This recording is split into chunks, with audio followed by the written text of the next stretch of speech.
La combinación de datos históricos y elementos literarios hace pensar que la leyenda de los niños perdidos podría evocar una antigua epidemia de ratas o la emigración de alemanes pobres. Bienvenidos a Historioburgo.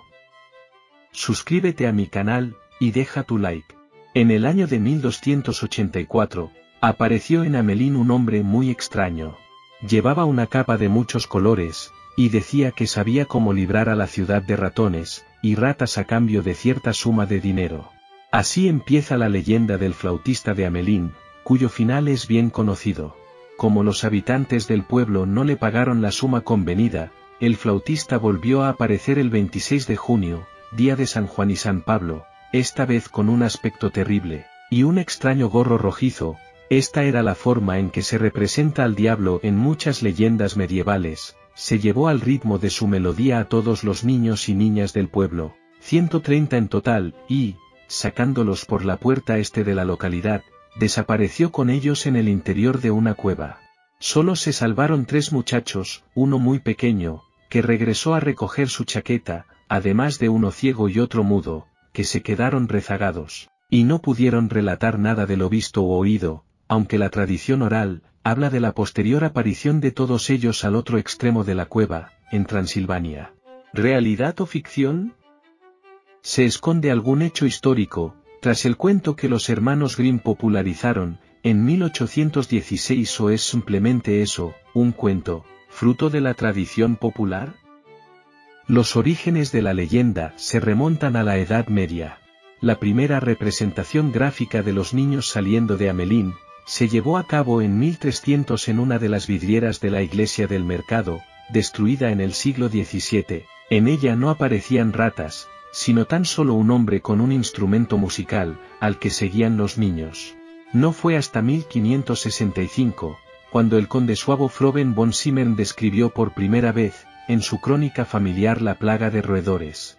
Estas plagas eran abundantes en la Edad Media, aunque los animales aún no eran temidos como transmisores de la peste, si lo eran por acabar con los cereales recogidos en las cosechas, y era normal que hubiera individuos que se dedicaran a su exterminio. Al igual que los verdugos o los limpiadores de letrinas, estas personas vivían al margen de la sociedad, por las características de su profesión, pues, aunque eran necesarios, nadie quería compartir su vida cotidiana con ellos. Por eso se desplazaban de ciudad en ciudad, de aldea en aldea, sin tener ningún derecho de ciudadanía. El uso de trampas y de venenos se contaba entre los medios más efectivos para combatir a los roedores. La leyenda, sin embargo, describe un método inusual, pero que resultó igual de efectivo: el sonido de una flauta. Esta combinación de datos precisos, con elementos propios del ámbito de lo irreal, es lo que ha llevado a los historiadores a la conclusión de que tras la historia del flautista de Hamelin, se esconde un acontecimiento histórico real que, poco a poco, fue tomando forma de leyenda, y fusionándose con otras ya preexistentes. Aunque en los libros de los consejos celebrados en la ciudad de Hamelin, no se ha documentado el hecho de que la ciudad contratase a nadie para librar al municipio de una plaga de ratones, sí es cierto que, en el año mencionado en la leyenda, la ciudad sufrió una terrible hambruna provocada precisamente por los roedores que acabaron con las cosechas de cereales. También está documentado que, precisamente debido a la hambruna, muchos jóvenes emigraron de la región en la que está situada Hamelin, Baja Sajonia, para participar en la colonización del este, donde esperaban encontrar mejores condiciones de vida. Siguieron para ello la llamada de Ladislao IV de Hungría. Su vasto reino se extendía desde la actual Croacia hasta los Cárpatos, un territorio con muy poca densidad de habitantes, y que el monarca quería poblar con alemanes, a los que prometía eximir de impuestos y servicio militar. La oferta, dada a conocer en los pueblos por un loukater, un captador que se presentaba a caballo con ropas llamativas, y congregaba a la gente en la plaza al sonido de su silbato, era mucho más que atractiva para los campesinos de las orillas del río Weser, explotados por sus señores, y tratados en algunos casos como esclavos. El siglo XVIII Fue un momento álgido en el proceso de colonización del Este, por lo que el flautista podría haber sido un loucater, que congregó con su silbido a los jóvenes del lugar, quienes lo habrían seguido en busca de una vida mejor. Esto, evidentemente, supuso para Amelín la pérdida de toda una generación, un suceso traumático que posteriormente se justificaría recurriendo a la leyenda, que no tardaría en empezar a construirse.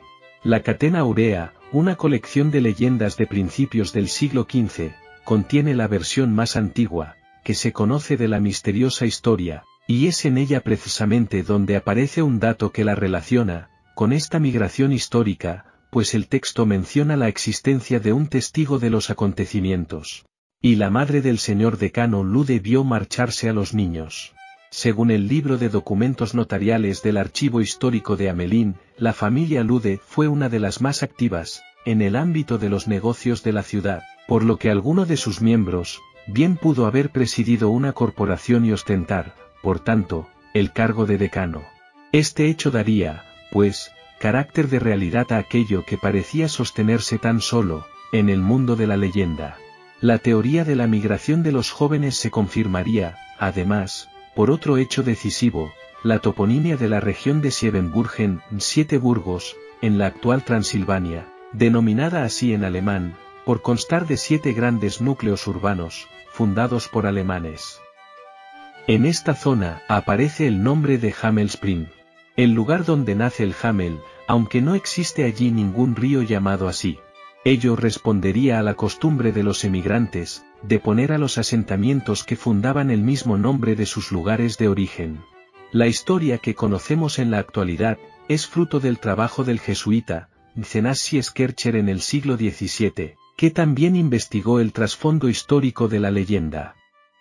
A principios de la siguiente centuria, el erudito Johann Gottfried Gregorii difundió la leyenda en el ámbito alemán, a través de sus libros populares de geografía, y fueron sus versiones las que conocieron Goethe y otros autores románticos.